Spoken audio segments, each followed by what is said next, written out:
하나님의 말씀은 출애굽기 2장 1절에서 10절의 말씀입니다.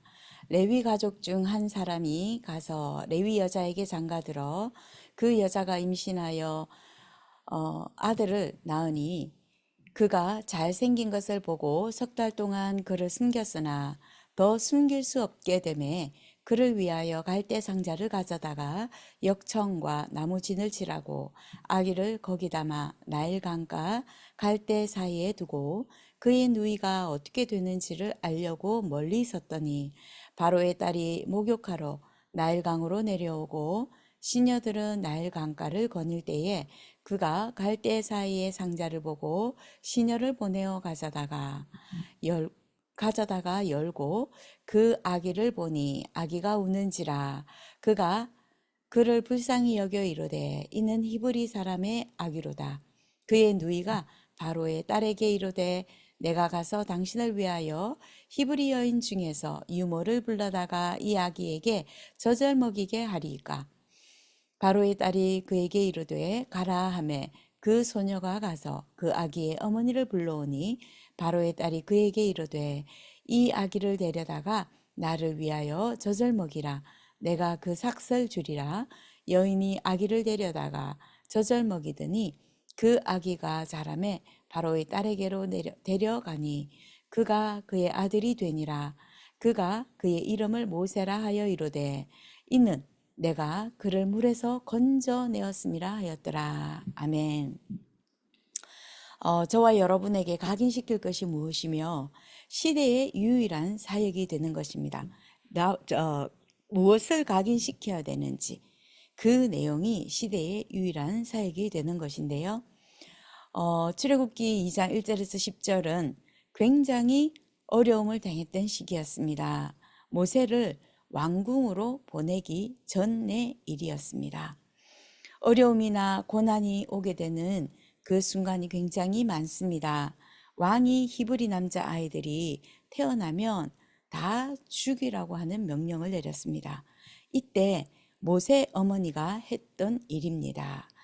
첫 번째로 사단의 12가지 망대를 무너뜨리는 것이었습니다. 지금 아무리 힘이 없어도 하나님의 망대를 만들면 반드시 역사가 일어납니다. 먼저 보좌의 축복, 영적 상태가 만들어지는 것이 응답입니다. 그리고 사단이 집을 짓고 또 노력하면 할수록 더 많은 귀신이 모여듭니다. 어려움이 오고 낙심될 때 염려하고 앉아 있으면은 사단이 망대를 세우고요. 사단이 집을 짓고요. 그리고 요새가 만들어진다고 성경에서는 말하고 있습니다. 그래서 에베소서 4장 27절에 화를 내고 분쟁하게 되면 마귀가 틈을 탄다고 합니다. 우리는 무엇을 해야 합니까? 이때에 기도로 말씀으로 하나님의 망대를 세우는 것입니다. 요게벳이 하나님 앞에 망대를 세웠습니다. 그래서 하나님의 망대, 하나님의 절대 여정, 그리고 이정표를 만든 것이죠. 그러다 보면은 반드시 모여지게 되고 또 그 모여진 것을 통해서 하나님의 역사가 전달되고 또 그것이 하나님과 인간을 연결하게 되는 플랫폼이 되고 바수망이 되고 안테나가 세워지게 됩니다. 그래서 낙심하지 말고 기도로 하나님의 망대를 만들어야 되겠죠. 3가지 집중, 3집중, 3세팅, 3응답이 오게 됩니다. 이 축복을 누구에게나 주셨는데 오늘은 요게벳이 모세라고 하는 자기의 아들 그 인물을 가지고 렘넌트들에 대한 그 축복을 지금 보게 된 것입니다. 기도로 망대를 세우고 말씀으로 망대를 세우는 것이죠. 그러면은 세계복음화의 문이 열려지게 되어 있습니다. 그래서 어떤 일들이 일어났습니까? 하나님의 망대를 만들어야 될 그 이유가 사역자가 치유되어지는 겁니다. 레위 지파죠. 레위 남자, 레위 여자가 결혼을 했더니 모세가 태어났습니다. 모세의 어머니 요게벳은 완전히 어머니이기 이전의 사역자였습니다. 레위 남자가 레위 여자에게 장가가서 낳은 아들이 모세였고, 레위라는 그 말은 피제사 드리는 사람이었습니다. 왜 레위 지파였습니까? 피제사 드리기 위해서입니다. 피제사의 주인공이 누구십니까? 예수 그리스도입니다. 그래서 피제사를 드리게 되면 근원이 치유가 됩니다. 그리고 영적인 것이 치유가 되고 삶이 치유가 되어지는 것입니다. 아무도 고칠 수 없는 것이 근원적인 영적인 병입니다.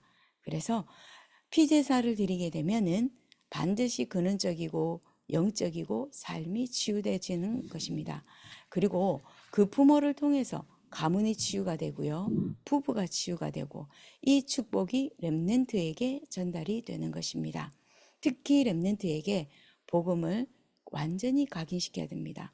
복음이 각인되어지면 기도가 편안하게 되어집니다. 그리고 말씀의 뿌리가 내리게 됩니다. 기도하는 것이 가장 행복하다면 이제 망대가 세워진 것입니다. 기도하는 시간이 가장 힘이 된다면 사실은 모든 것이 끝난 것입니다. 그래서 우리가 렘넌트들에게 예배를 가장 우선순위로 하게 만들고요. 예배하게 되면 기도가 되어지는 응답이 누리게 됩니다. 그래서 기도는 사실적으로 습관이 먼저 되어져야 합니다. 기도의 응답을 맛을 보게 되면 렘넌트들이 작은 것 하나 가지고도 하나님 앞에 기도하게 됩니다. 24제자, 또 24제자의 팀이 하나님께서 세워지게 되는 것입니다. 예배하는 시간이 가장 귀중한 시간, 굉장히 귀중한 시간입니다. 그래서 이제는 더 큰 믿음으로 말씀이 선포된 것은 이미 성취된 것이다 라고 하는 더 큰 믿음을 달라고 기도해야 되겠습니다. 우리가 자꾸 불신앙하고 또 어려움 온다면은 사단의 망대가 만들어집니다. 그래서 집안에 다툼이 오게 되고 교회 안에도 다툼이 오게 됩니다. 이 모든 것을 뛰어넘는 거죠. 그래서 현장에 역사하시는 그 하나님은 환경을 뛰어넘게 만들고요. 또 사람을 의지하지 않게 만듭니다. 그러다 보면은 세계복음화라고 하는 큰 문이 열려지는 더 큰 열매, 참된 열매를 저희가 보게 되는 것입니다. 요괴벳 한 명이 피언약 붙잡았습니다. 저와 여러분 한 명이 피언약 붙잡으면 근본이 치유되고요. 가문과 후대가 일어나게 됩니다. 이 축복을 가장 잘 누린 것이 초대교회고요. 바울이었습니다. 21세기에 이 응답, 이 축복을 가장 누린 것이 임마누엘 교회가 되고요.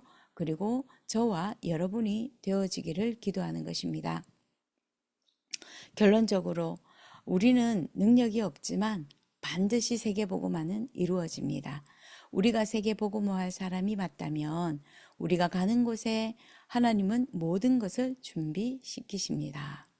그래서 우리가 여호와의 망대를 세우고 흑암의 망대를 무너뜨리고 이것을 전 세계에 전달하는 축복의 그 언약을 붙잡는 것입니다. 한 지역, 한 나라, 그 모든 것이 모든 흐름 안에 저희가 있는 것이기 때문에 오늘도 말씀 붙잡고 또 언약 붙잡고 기도하는 것입니다. 그것이 다락방이죠. 다락방의 문들이 열려지는 현장을 살리고 모든 환경을 뛰어넘고 사람을 살리고 사람을 의지하지 않게 되어지는 그 힘, 그 하나님의 망대를 세우는 저와 여러분 교회가 되어져서 또 하나님께서 하나님의 망대를 세우기를 원하시는 새 성전을 준비하고 계십니다. 그것을 두고 저와 여러분이 오늘도 예배 속으로 말씀 속으로 기도 속으로 언약 붙잡고 하나님의 망대를 세우는 날, 사단의 망대가 무너지는 날 되기를 예수 그리스도 이름으로 축복합니다. 기도하겠습니다. 하나님 감사합니다. 오늘도 피제사의 그 언약을 붙잡은 요괴벳 한 명을 통해서 하나님은 애굽을 살리셨고 전 세계를 살리셨던 하나님의 계획이 성취되어진 줄 믿습니다. 하나님께서 아브라함을 통해서 주신 말씀이 성취되어진 줄 믿습니다.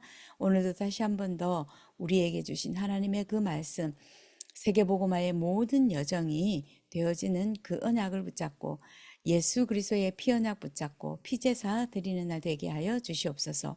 레위 지파의 축복을 누리게 하시고 오늘도 모든 것을 살리는 하나님 피제사 피 언약 붙잡는 날 되게 하옵소서. 살리시는 이가 하나님이시오니 오늘도 하나님을 믿는 그 믿음이 그리스도 안에서 회복되고 풍성해지고 충만해지는 은혜가 임하게 하옵소서. 새 성전을 두고 기도합니다.